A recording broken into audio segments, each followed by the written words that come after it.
Hello and welcome to the Political Times. थल सेना प्रमुख जनरल उपेंद्र द्विवेदी ने कहा कि भारत ने 2014 से पाकिस्तान को अपने इरादे स्पष्ट कर दिए हैं। उन्होंने कहा कि पाकिस्तानी सेना और आईएसआई का हालिया बांग्लादेश दौरा चिंताजनक है। उन्होंने कहा कि चीन और भारत सीमा पर तैनात सैनिकों की संख्या कम करने पर विचार कर रहे हैं। आगे बढ़ने से पहले आपसे उम्मीद है कि आप वीडियो को लाइक करेंगे और चैनल को सब्सक्राइब करेंगे। भारत ने 2014 के बाद से पाकिस्तान के साथ संबंधों का नज़रिया बदल दिया है। उन्होंने बांग्लादेश की हालत पर कहा कि वहां पाकिस्तान की दखल चिंताजनक है।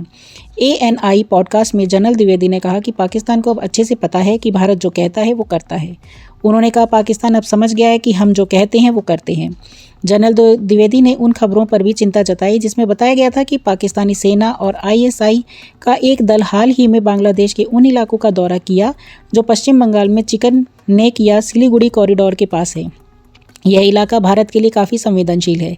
जनरल द्विवेदी ने चीन के साथ संबंधों पर भी बात की। उन्होंने कहा कि भारत और चीन पूर्वी लद्दाख के देपसांग और डेमचोक में पिछले अक्टूबर में हुई सेना की वापसी के बाद LAC वास्तविक नियंत्रण रेखा पर तैनात सैनिकों की बड़ी संख्या को कम करने के तरीके तलाश रही।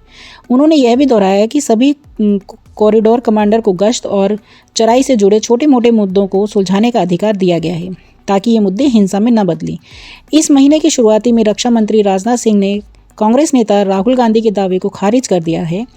राहुल ने दावा किया था कि सेना प्रमुख ने कहा है कि चीनी सैनिक भारतीय क्षेत्र में मौजूद हैं। इस पर जनरल द्विवेदी ने ANI के साथ एक पॉडकास्ट में कहा कि सेना को राजनीतिक विवादों में नहीं घसीटा जाना चाहिए। सिंह ने गांधी पर सेना प्रमुख के शब्दों को तोड़ मरोड़ कर पेश करने और राष्ट्रीय सुरक्षा के मामलों पर गैर जिम्मेदाराना राजनीति करने का आरोप लगाया था।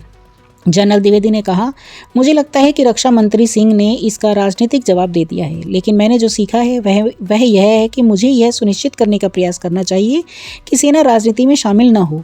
पाकिस्तान के बारे में बात करते हुए सेना प्रमुख ने कहा कि पड़ोसी देश को साफ साफ बता दिया गया है कि अगस्त 2019 में अनुच्छेद 370 को हटाए जाने के साथ ही पूरा जम्मू कश्मीर भारत का अभिन्न अंग है। उन्होंने कहा इसमें कोई समझौता नहीं है। उन्होंने यह भी बताया कि जम्मू कश्मीर में आतंकवादियों के रूप में भर्ती होने वाले स्थानीय लोगों की संख्या में काफ़ी कमी आई है। लोगों को अब ये पहचान को लेकर कोई भ्रम नहीं है और आतंकवाद से पर्यटन की ओर बढ़ने का उद्देश्य जमीनी स्तर पर अच्छी तरह से काम कर रहा है। सेना प्रमुख ने आगे कहा, भारत में बहुत स्पष्ट रूप से कहा है कि हम पाकिस्तान से अपनी बातचीत में दृढ़ रहेंगे और अगर ज़रूरत पड़ी तो हम आक्रामक भी हो सकते हैं। इसलिए अगर आप हमें मजबूर करते हैं तो हम अपने इरादे बताने के लिए काफ़ी आक्रामक होंगे। आपके इसके बारे में क्या विचार है कमेंट में ज़रूर बताएं और लाइक सब्सक्राइब और शेयर करना ना भूलें। Bye, take care.